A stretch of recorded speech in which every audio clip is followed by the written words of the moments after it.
Splintered stone benches and heaps of rubble from a partially collapsed ceiling fill this old guard room. Amid ruined stone bunks and toppled weapon racks are the bones of several dwarves and orcs. But as you enter the room, the bones begin to stir and knit together.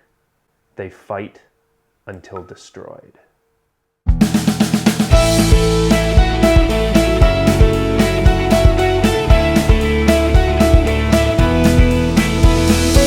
Welcome back to the channel, everybody. My name is Garmin. This, of course, is the Storycraft Society, and I am glad to welcome you back to our series where we are crafting all the terrain that you need to run a Lost Mine of Phandelver adventure, and specifically Wave Echo Cave from that adventure. Now, in the first week, we did cave tiles with walls, which is a super useful thing to have. And then last week, we actually talked about how to take this terrain that we've already built and use it to recreate a map that isn't set up to be built in a 3x3 or 2x2 grid. So those are all really useful videos, and if you haven't checked those out, I recommend you go check them out now because it will kind of help to make a lot of this make sense.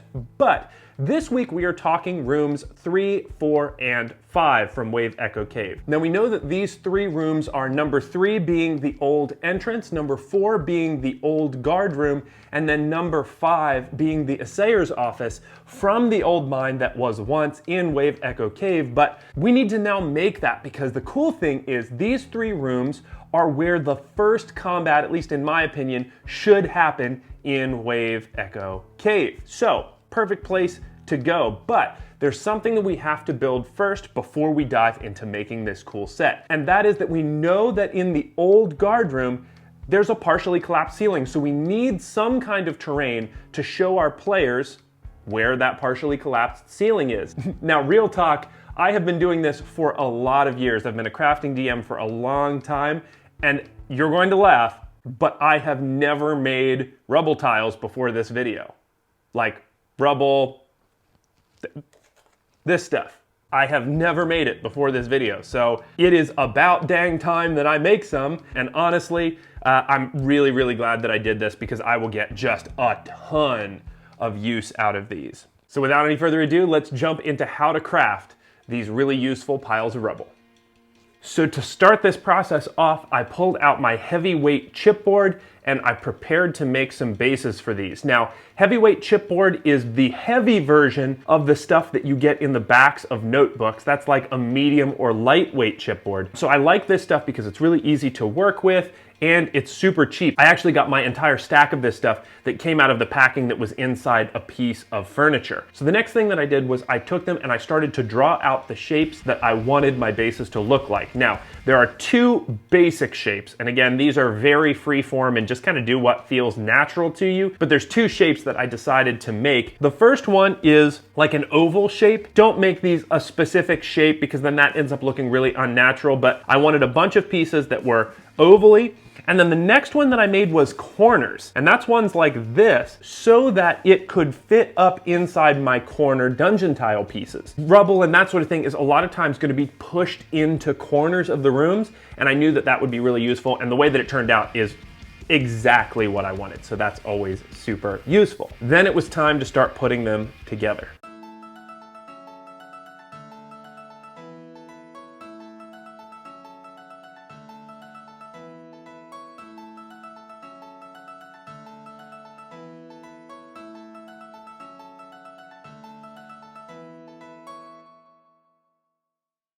So in this step is where most of the fun for me in this project lives. I think this is the most exciting and creative part, and I think that it's the part that really makes this go from 0 to 100 fast. Now that we have our bases, what we're gonna take is all of our bits and bobs, and it doesn't really matter what they are. I think that's the fun part. I have some spare bricks, I have some spare blocks, I have Woodland Scenics kind of brown turf, although actually the color doesn't matter because we're gonna be painting over the whole thing anyway. All of my broken sticks, stuff that I've used for fences in the past, stuff that just broke and isn't so useful to me anymore. I always save this stuff for these kinds of projects. And then of course I pull out my coarse dirt, which is just, I've done a whole bunch of sifting of dirt so that I have, you know, nice clean dirt.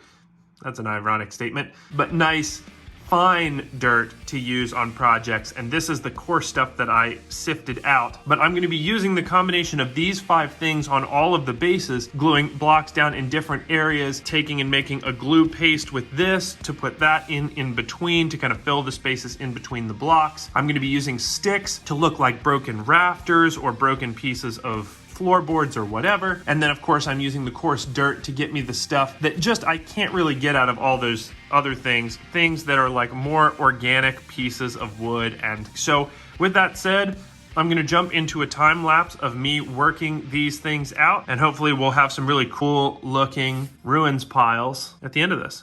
Let's go.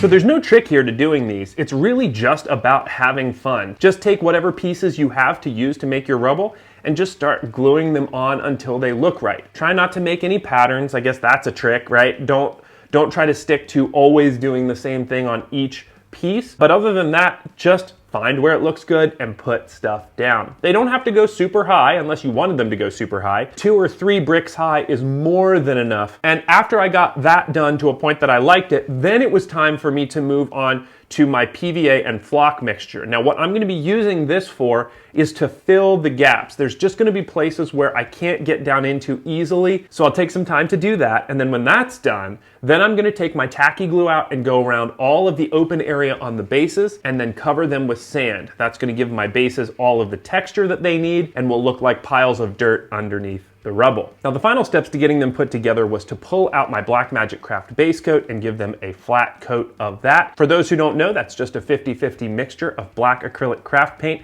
and matte Mod Podge, but that gives me a nice, good, flat black undercoat to start painting up from. Now the one thing that I didn't do in this video is show you how to paint them, and honestly it's because I feel like I get a little redundant when it comes to my painting. I do it the same way almost every time. One, that's really useful to me because I basically am guaranteed to make all of my pieces match. The block is always going to look the same because I use the same colors and I use the same painting technique. And 2, I don't have to think and worry so much about when I'm painting to make it either match or if it'll work. I know what works and I will continue to do what works when it comes to painting. But if you would like to know how I did this, you actually can go back on the channel and watch my Lazy Crafter's Guide to Painting Terrain. I use that exact formula to paint these up. I mean, what can I say? It works. I'm super pleased with the way the paint job came out. Once I got that done, then it was the fun part. Right? This is the best part of any project, which is putting it all together. So I am going to pull out a couple of things to help me do that. I'm going to be pulling out the cave tiles from week 1 of this series. I'm going to be pulling out the dungeon tiles from the Redbrand Hideout. I'm going to be pulling out actually the walls that we used in the first room of Redbrand Hideout, the doors from Redbrand Hideout, the stalagmites from the Redbrand Hideout. All of this stuff is going to go into making this. So again, go back and check out the Redbrand Hideout series if you want to know how to make any of that stuff. But I'm going to start putting this thing together now, and when we're done, we'll chat about it.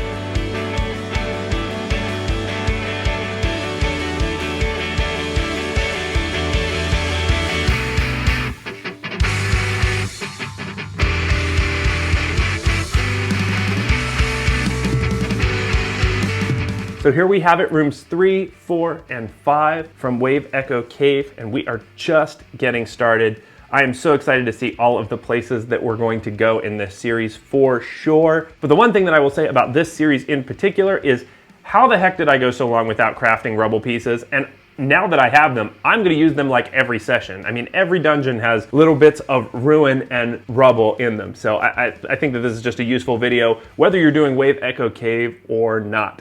Shame on me for waiting this long to craft something like this. But with that said, if you enjoyed this video, definitely leave me a like down below. Leave me a comment on what parts of Wave Echo Cave you're excited to see, and definitely share this video with a friend or subscribe if you haven't done that already. All of the YouTube stuff that you are required to do. Please and thank you. And I don't think I have anything else to say. Oh, we have merch. If you want to support the channel financially, you can check out our merch stores that are linked in the description below. But that is the last thing that I'll say in this video. So until next week, I'll be seeing you.